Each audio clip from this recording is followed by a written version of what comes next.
নমস্কার, আমি ডাক্তার আসাদুল শেখ। আমার চ্যানেলের পক্ষ থেকে সবাইকে ধন্যবাদ। আজকে আমি এই ভিডিওতে একটা গুরুত্বপূর্ণ হোমিওপ্যাথিক ওষুধ অ্যাভেনা স্যাটাইভা মাদার টিনচার নিয়ে দু চার কথা বলবো। অ্যাভেনা স্যাটাইভা মাদার টিনচার যাদের শরীর দুর্বল তারা এই ওষুধটাকে ব্যবহার করতে পারেন।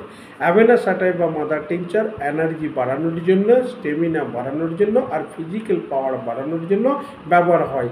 যাদের শরীর কমজোরি তারা শরীরের এনার্জি বাড়ানোর জন্য এই অ্যাভেনা স্যাটাইভা হোমিওপ্যাথিক ওষুধটা ব্যবহার করতে পারেন।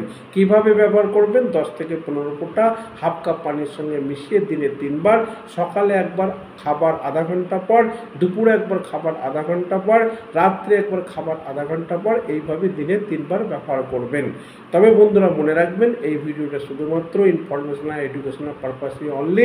যদি কেউ হোমিওপ্যাথি দাওয়া সেবন করতে চান তাহলে অবশ্যই কোনো না কোনো রেজিস্টার্ড হোমিওপ্যাথি ডাক্তারের সঙ্গে পরামর্শ করার পরেই হোমিওপ্যাথি ওষুধ ব্যবহার করবেন। আজকে এই পর্যন্ত, আবার আপনাদের সঙ্গে দেখা হবে আমার পরের ভিডিও। ততক্ষণ পর্যন্ত সুস্থ থাকবেন। Thank you so much.